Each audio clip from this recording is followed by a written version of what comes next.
In today's part of the project, I will show you how to make a custom pattern for a tunic. This is my personal design. Let's go! First, take a large rectangle of paper. The height should match the desired tunic length plus some extra allowance, and the width should be based on the widest part of your body plus extra allowance. Fold the rectangle in half and draw a straight line at the top. Let's call it top. Leave some extra space above top as well. From the top, measure down and draw horizontal lines for these lengths. Shoulder to bust, bust to waist, waist to hips. Label the lines with letters B, bust, W, waist, H, hips, so you don't get confused. Now go back to line B. Here mark your bust measurement, but remember, we are measuring from the folded edge, so always use 1/4 of circumference, divide by 4. Do the same for waist, divide 4, and hips, divide 4 again. Next, draw a horizontal guideline 2.5 cm below the top. On this line, mark half of your shoulder width, measuring from the center. In the last video, I forgot to show how to measure shoulder width, so let's fix that now. Measure with the tape from one shoulder joint to the other. From the end of the shoulder, mark the shoulder length. The standard is about 10 centimeters. And connect it back to top. From top, measure 11 centimeters down and connect that point to the shoulder. This creates the front neckline. You can use a French curve or simply draw it by eye with a ruler. Now mark the back neckline. From top, measure 5 centimeters down and connect to the shoulder again. Next, from top, measure shoulder to upper bust. In the last video, I accidentally called it over bust. This is measured from the shoulder down to the underarm level. On this line, mark the upper bust measurement, divide 4. From this mark, measure 2.5 centimeters more. That is the back reference point. Now, from the bottom end of the shoulder, draw a horizontal line to the upper bust line. In the middle of this line, mark a point, and from there mark another one, 1.5 centimeters to the left. Connect these 3 points, shoulder, middle point, and final mark on the upper bust line.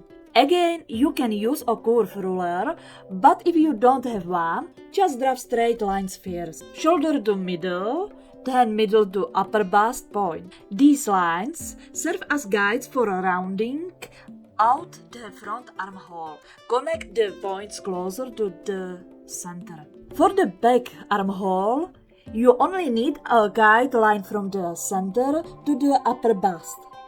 Now check the size of the armhole with your measuring tape. If the opening is large enough, great. If not, adjust it. I usually enlarge it a little. It is better to have the armhole a bit larger so it doesn't restrict movement. Erase the old lines so you don't get confused. Now connect all the remaining points: upper bust, waist, hips. As you can see, the pattern is now made to your exact measurements. It is up to you whether you want it tight fitting. Personally, I add 1 or 2 centimeters for more comfort. Since I want my tunic longer, I will extend it a little. If you would like a medieval fantasy style tunic, back then the casts were much simpler. The armhole was drawn straight down to the hem. I will stick with the fitted version, but I will add a few centimeters at the sides for more freedom. You can also widen the bottom, similar to how a regular t-shirt flares slightly. Now you have your basic pattern tailored to your body. Next, we will adjust it to match the tunic design we want to make. For example, this oval neckline will be modified later. The sketch doesn't exactly match the final cut, since I later found a more interesting way to make the neckline, and we will go through that during sewing.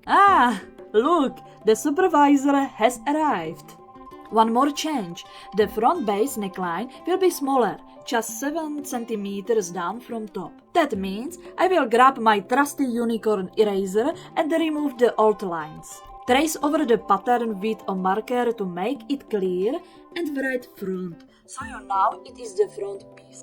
Now trace the pattern onto the other side, but only with the neckline and the armhole for the back piece. You will see the back neckline is higher while the front is lower. The armholes are also slightly different for better flexibility. On my front piece, I accidentally draw part of the back as well, so just ignore that. Finally, draw all 1 centimeter seams all around the pattern. This ensures that once the pieces are sewn together, the tunic won't shrink down too much.